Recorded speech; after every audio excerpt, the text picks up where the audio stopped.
আমন্ত্রণ দেশ বাংলায়, সঙ্গে আছে আমি আফরিন সুমনা। শুরুতে জানিয়ে দিচ্ছি সংবাদ শিরোনাম। মেধা যাচাইয়ে ময়মনসিংহে পঞ্চম শ্রেণীর শিক্ষার্থীদের নিয়ে মেধা অন্বেষণ নামে মেধাবৃত্তি পরীক্ষা অনুষ্ঠিত, প্রতিযোগিতায় উৎফুল্ল শিক্ষার্থীরা। এবং ঈশ্বরদীতে বিএনপি নেতা বীরু মোল্লাকে গুলি করে হত্যার ঘটনায় প্রধান অভিযুক্ত জহুরুল মোল্লা গ্রেপ্তার, অস্ত্র ও গুলি উদ্ধার।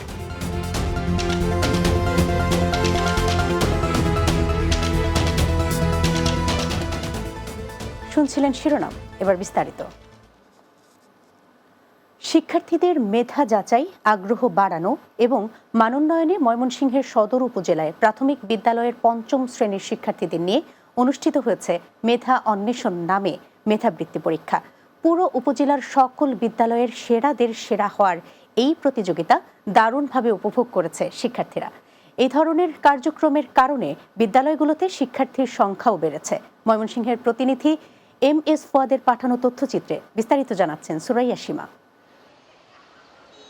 মেধাবী ও প্রতিভাবান শিক্ষার্থীদের খুঁজে বের করা এবং তাদের মেধার সঠিক বিকাশ ঘটাতে সম্প্রতি ময়মনসিংহের সদর উপজেলায় প্রাথমিক বিদ্যালয়ের পঞ্চম শ্রেণীর শিক্ষার্থীদের নিয়ে অনুষ্ঠিত হয়েছে মেধা অন্বেষণ নামে মেধাবৃত্তি পরীক্ষা। সদর উপজেলার সাবেক নির্বাহী অফিসার আরিফুল ইসলাম প্রিন্স এই প্রতিযোগিতার আয়োজন করেন। এই মেধা অন্বেষণ পরীক্ষায় অংশ নিয়ে প্রথম হয়েছেন জেলা স্কুলের শিক্ষার্থী তাসনিমুল হক।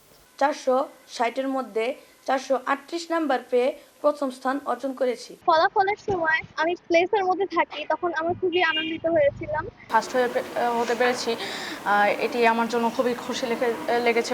শিক্ষকরা বলছেন, এ ধরনের প্রতিযোগিতামূলক পরীক্ষায় অংশ নিয়ে শিক্ষার্থীরা আত্মবিশ্বাসী হিসেবে গড়ে ওঠে। শিক্ষার্থীরা বেশ আনন্দিত এই আয়োজনে। শিক্ষার্থীর ভিতর প্রভাব, তাদের পড়াশোনা হচ্ছে, তারা কম্পিটিশন করছে বড় সরকারি আরো ভালো ভালো স্কুলের সাথে। প্রতিষ্ঠানের মধ্যেও শিক্ষকদের মধ্যে তারা ধরতে পারে যে না, আমাদের বাচ্চাদেরকে আরো ভালোভাবে পড়াইতে হবে। প্রাথমিক শিক্ষার গুণগত মান বৃদ্ধি এবং শিক্ষক শিক্ষার্থী মূল্যায়নে এ উদ্যোগ দৃষ্টি কেড়েছে জাতীয় প্রাথমিক শিক্ষা একাডেমি ও জেলা প্রশাসনের। সারা বছর ব্যাপী মোটামুটি স্কুল লেভেল থেকে শুরু করে উপজেলা লেভেল পর্যন্ত রিডিং প্রতিযোগিতা করেছি। রেকর্ড আছে আমাদের, ভিডিও সহ অসংখ্য রেকর্ড ছবি আছে। এটা একটা সৃজনশীল কাজ, যে কাজের মাধ্যমে আমাদের ছোট ছোট কোমলমতি বাচ্চাদের এবং শিক্ষার্থীদের প্রতিযোগিতামূলক একটি মনোভাব তৈরি হয়। প্রাথমিক শিক্ষা কর্মকর্তারা বলছেন, এ ধরনের প্রতিযোগিতার মাধ্যমে শিশুর সুপ্ত প্রতিভা বিকশিত হয় এবং শিক্ষার্থীরা বিদ্যালয়ে আসতে আগ্রহী হয়। এসব প্রতিযোগিতা চলমান থাকলে ছাত্রদের ভিতরে একটা প্রতিযোগিতার মনোভাব সৃষ্টি হয়, প্রতিযোগিতা ফেস করার মতো অবস্থা সৃষ্টি হয় এবং তার কোয়ালিটি মূলত ডেভেলপ করে। আসলে ময়মনসিংহ সদর উপজেলার 185টি সরকারি প্রাথমিক বিদ্যালয় ও 5টি সরকারি উচ্চ বিদ্যালয়ের পঞ্চম শ্রেণীর মোট 1568 জন শিক্ষার্থী এই প্রতিযোগিতায় অংশ নেয়। Desk report, Bangla TV. ত্রয়োদশ জাতীয় সংসদ নির্বাচনে গোপালগঞ্জের 3টি আসন থেকে জাতীয়তাবাদী দল বিএনপির 3 প্রার্থী সহ 5 প্রার্থী মনোনয়ন ফর্ম সংগ্রহ করেছেন। এ নিয়ে জেলার 3টি আসনে এখন পর্যন্ত 21 জন প্রার্থী মনোনয়ন ফর্ম সংগ্রহ করেছেন। গোপালগঞ্জ 1 আসন থেকে বিএনপি প্রার্থী সলিমুজ্জামান সেলিমের পক্ষে জেলা বিএনপির আহ্বায়ক শরীফ রফিকুজ্জামান, গোপালগঞ্জ 2 আসন থেকে বিএনপি প্রার্থী ডাক্তার KM বাবর আলী এবং গোপালগঞ্জ 3 আসনের প্রার্থী SM জিলানির পক্ষে জেলা বিএনপির ভারপ্রাপ্ত সদস্য সচিব কাজী আবুল খায়ের মনোনয়ন ফর্ম সংগ্রহ করেন। এ সময় বিএনপির দলীয় নেতাকর্মীরা উপস্থিত ছিলেন। এছাড়া গোপালগঞ্জ 2 আসন থেকে স্বতন্ত্র প্রার্থী হিসেবে রনি মোল্লা ও মশিউর রহমান মনোনয়ন ফর্ম সংগ্রহ করেন। পাবনার ঈশ্বরদীতে বিএনপি নেতা বীরু মোল্লাকে গুলি করে হত্যার ঘটনায় প্রধান অভিযুক্ত জহুরুল মোল্লাকে গ্রেপ্তার করেছে পুলিশ। পাবনার পুলিশ সুপারের কার্যালয়ে অনুষ্ঠিত সংবাদ সম্মেলনে অতিরিক্ত পুলিশ সুপার মশিউর রহমান মণ্ডল এই তথ্য নিশ্চিত করেন। তিনি বলেন, র্যাবের সহায়তায় সিরাজগঞ্জ জেলার সলঙ্গা থানার রঘুনাথপুর এলাকা থেকে তাকে গ্রেপ্তার করা হয়। গ্রেপ্তারের পরে জহুরুল মোল্লার দেয়া তথ্য অনুযায়ী 5টি শর্টগানের গুলি এবং 26টি রিভলভারের গুলি, একটি 1 শুটার গান এবং একটি বিদেশি রিভলভার উদ্ধার করা হয়। এ সময় উপস্থিত ছিলেন অতিরিক্ত পুলিশ সুপার রেজনুর রহমান, অতিরিক্ত police super Ishwardi circle Pranab Kumar সহ প্রিন্ট, ইলেকট্রনিক্স মিডিয়ার সাংবাদিকবৃন্দ। জাতীয় নাগরিক পার্টির নেতা মোতালেব শিকদারকে গুলি করার ঘটনায় জড়িতরা যাতে ভারতে পালাতে না পারে সেজন্য যশোরের শার্শা চৌগাছা বেনাপোল সীমান্ত এলাকায় নিরাপত্তা ব্যবস্থা জোরদার করেছে Jessore battalion ৪৯ BGB. Jessore ৭২ kilometre সীমান্ত জুড়ে ব্যাপক নজরদারি, তল্লাশি ও টহল কার্যক্রম চালানো হচ্ছে। সীমান্তের গুরুত্বপূর্ণ ও ঝুঁকিপূর্ণ এলাকাগুলোতে টহল ও গোয়েন্দা নজরদারি বাড়ানো হয়েছে। অতিরিক্ত বিজিবিও মোতায়েন করা হয়েছে। আর যেসব সীমান্ত অংশে কাঁটাতারের বেড়া নেই সেখানে বিশেষ ব্যবস্থা গ্রহণ করে সীমান্ত সিলগালা করা হয়েছে।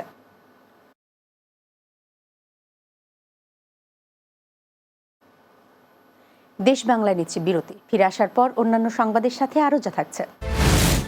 প্রজন্মের পর প্রজন্ম শিক্ষার আলো বঞ্চিত থাকায় ক্ষুব্ধ মান্তা সম্প্রদায়।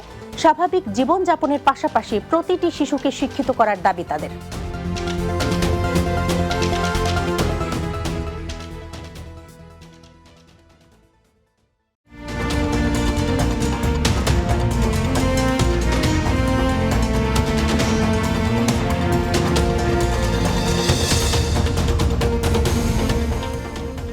বিরতির পর দেশ বাংলায় স্বাগত আরও একবার। শিক্ষা ও সরকারি সুবিধা থেকে বঞ্চিত মান্তা সম্প্রদায় জীবন জীবিকার তাগিদে নদী ও সমুদ্রে মাছ ধরায় নিয়োজিত থাকে।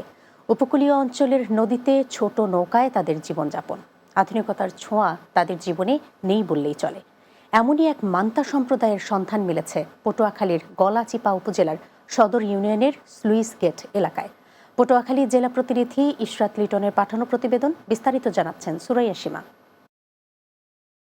দেশের প্রধান উপকূলবর্তী উপজেলাগুলোর নদীর তীর জুড়ে সারি সারি নৌকায় বসবাস মান্তা সম্প্রদায়ের। প্রতিটি নৌকায় একটি পরিবারের পুরো জীবনের সুখ দুঃখ হাসি কান্নার ঠিকানা।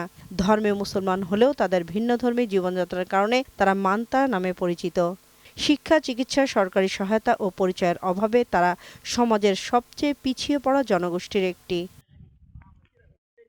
দারিদ্র্যের কারণে মান্তা শিশুদের স্কুলে যাওয়া প্রায় অসম্ভব। পেটের দায়ে ১০-১২ বছর বয়সে তারা বাবা মায়ের সঙ্গে মাছ ধরার কাজে যুক্ত হয় এবং দক্ষিণাঞ্চলের বিভিন্ন নদী ও মোহনা জুড়ে ভেসে বেড়ায়। ফলে প্রজন্মের পর প্রজন্ম শিক্ষার আলো থেকে বঞ্চিত থেকে যাচ্ছে।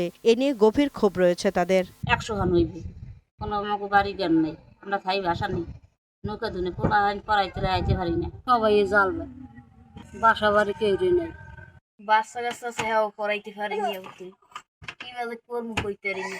উপজেলা পরিষদের পক্ষ থেকে তাদের আবাসস্থলের নিকটবর্তী এলাকায় একটি শিক্ষা প্রতিষ্ঠান স্থাপনের উদ্যোগ নেওয়া হলে তারা অন্তত জীবন ধারণের জন্য প্রয়োজনীয় প্রাথমিক শিক্ষা অর্জনের সুযোগ পাবে।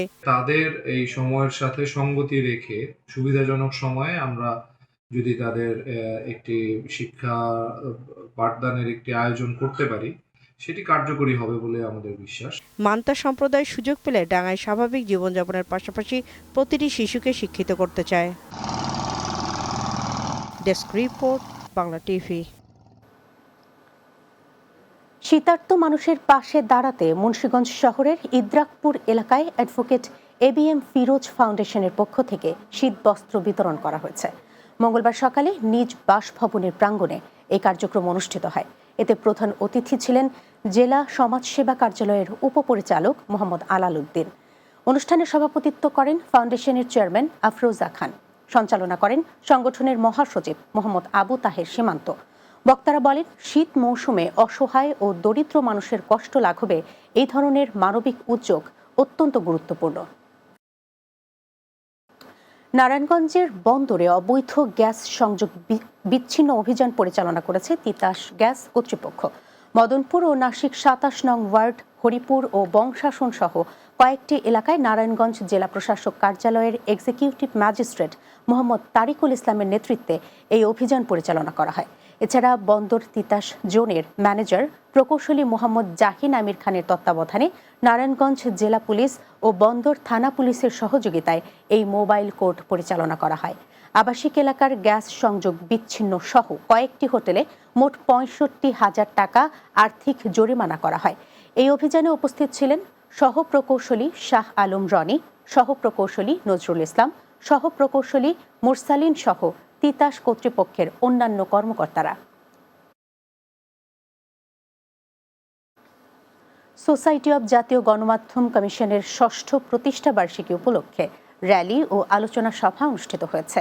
সোসাইটি অব জাতীয় গণমাধ্যম কমিশন সিলেট বিভাগীয় কমিটি ও জেলা কমিটির উদ্যোগে এই র্যালি অনুষ্ঠিত হয়। অবসরপ্রাপ্ত কর্নেল এম আতাউর রহমান পীরের সভাপতিত্বে ও জেলা সাধারণ সম্পাদক শাহান উদ্দিন নাজুর পরিচালনায় অনুষ্ঠানে প্রধান অতিথি ছিলেন সংগঠনের কেন্দ্রীয় কার্যনির্বাহী কমিটির সভাপতি AKM আজিজুল হক।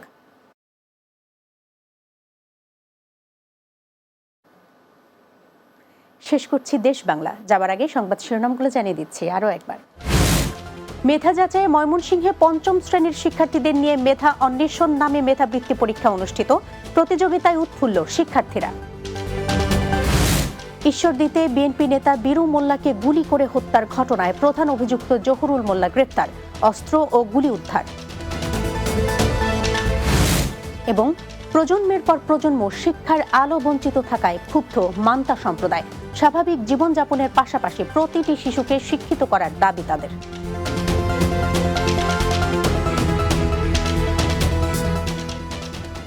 এই ছিল দেশ বাংলায়। আমাদের পরবর্তী সংবাদ বিকেল 4টা 30 মিনিটে দিনের বাংলা দেখার আমন্ত্রণ রইল। এতক্ষণ সঙ্গে থাকার জন্য ধন্যবাদ সবাইকে।